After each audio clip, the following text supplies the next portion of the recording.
प्रयागराज के संगम नगरी में महाकुंभ का हिस्सा बनने के लिए अब साधु संतों का आना शुरू हो चुका है। इसी कड़ी में आपने कई तरह के साधु संत देखे होंगे, तो अब आप इनसे मिलिए। ये हैं ई रिक्शा बाबा। जी हाँ, इन्हें आमतौर पर लोग ई रिक्शा वाले बाबा के नाम से ही जानते हैं और इनका असली नाम है महंत ओम। ये रिक्शा ही इनका बेडरूम है और किचन भी, और अपनी इन्हीं सुविधाओं को लेकर ई रिक्शा बाबा आ गए हैं प्रयागराज। ये जो आप इनका वाहन देख रहे हैं, ये केवल परिवहन का साधन नहीं है, बल्कि उनके पूरे आश्रम की तरह है। बाबा से बात करते हुए पता चला कि उन्हें दिल्ली से यहाँ आने में करीब 12 से 13 दिन लग गए।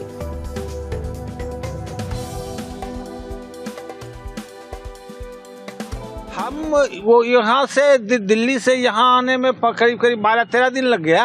आते हुए अगर रास्ते में कहीं तो थोड़ा चार्ज भी करा लिया, और दिन रहने पर गाड़ी चलती रहती है। थोड़ा एक धीमी चाल की गाड़ी भी है और धीमा चाल भी रखते हैं।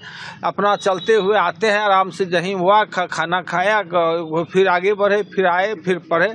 और कहीं इच्छा हुआ रुक करके कि यहीं पढ़ें लिखें, या कुछ नई सोच आ गया तो वहाँ लिखते भी हैं। महाराज, इसमें क्या क्या है आपके इस गाड़ी में? इसमें हमारा सारा बिछावन है, गाड़ी का सब सामान है, हमारा सारा सामान रहता है, और इसमें और कोई कुछ नहीं। क्या क्या करते हैं इसी गाड़ी में आप? अपना पढ़ते भी है, लिखते भी है। कहीं अगर कोई आदमी रोने वाला आ जाता है, जैसे कोई मरने वाला है, कोई मर भी रहा है, तो उसको बचा भी देते हैं। ये नहीं है कि नहीं बचा देते हैं, खाना पीना भी इसी में होता है? हाँ, खाना पीना भी इसी में होता है। जा रहा है तो यहीं बना लिया, गर्मी रहता है तो बाहर में बनाते हैं। और ई रिक्शा से क्यों चलते हैं महाराज? ई रिक्शा से चलने के पहले हमें एक लड़का है, वो हमें पेट्रोल गाड़ी दे दिया। उसमें 2000 से 2200 रुपया पर डे खर्चा हो जाता था, और उस पर कहीं कुछ गड़बड़ी हुआ तो 1500 मांग देता था। वो पुराना, हम तो एक तो घर द्वार त्याग करके साधु बना, उसमें अगर ठग या चोरी या गलत की बात उठता है तो साधुता पर वो क्लेम लगता है कि नहीं, ये गाड़ी नहीं रखे। तो उसके बाद अजय बर्मन नाम का एक लड़का है, उसने हमको दे दिया गैस वाला गाड़ी। तो उसमें भी मैंने 1200 का लगभग दिन में खर्चा बैठे। हालांकि वही खर्चा दे देता था उस टाइम, कहे कि देखो अजय, ये हम लेकर क्या करेंगे, गाड़ी तो तुम दे देगा, खर्चा कौन देगा ये रोज का, ये रखो, हम नहीं ले गई। तब जा कर के हम लोग वहीं पर पूजा यमुना किनारे में करते थे। एकाएक वहाँ से लखनऊ से वो फोन आया कि आपके लिए ई रिक्शा रखे हैं, लीजिएगा कि जहाँ लाओ तब तो अच्छा होगा। वहीं गए, वही बना दिया। किसी ने प्लेट दान किया, किसी ने कुछ दान किया, और ई रिक्शा ये करके हम लोग करिए। हाँ, ये ठीक है, लेकिन इसमें क्या है, इसका 3 फीट चौड़ाई है। सोते कैसे हैं महाराज जी? इसमें भीतर लंबा है, हम जितना चाहिए हमें 6 फीट के लगभग हैं, तो इसमें 1 फीट बच ही जाता है। कोई सोने में एक आदमी कोई प्रॉब्लम नहीं है, 2 आदमी का जगह नहीं है।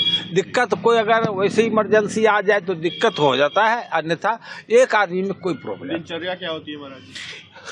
हमारी दिनचर्या इसी पर खाना भी बनाया, पूजा भी किया, ध्यान किया, जहाँ रहते हैं वहाँ पर किया। जैसे यहाँ है तो गंगा में जाकर स्नान के जब हुआ गए, निकल के गए, स्नान कर करके भगवान का ध्यान किया। यहाँ इस पर आकर के अपना रहे, पूजा किए, ध्यान कीजिए, यही न होगा।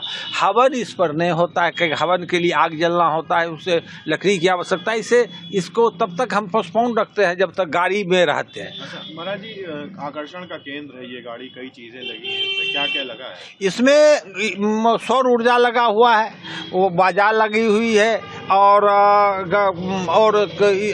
भीतर में अथी पंखा लगी हुई है, मच्छरदानी लगी रहती है।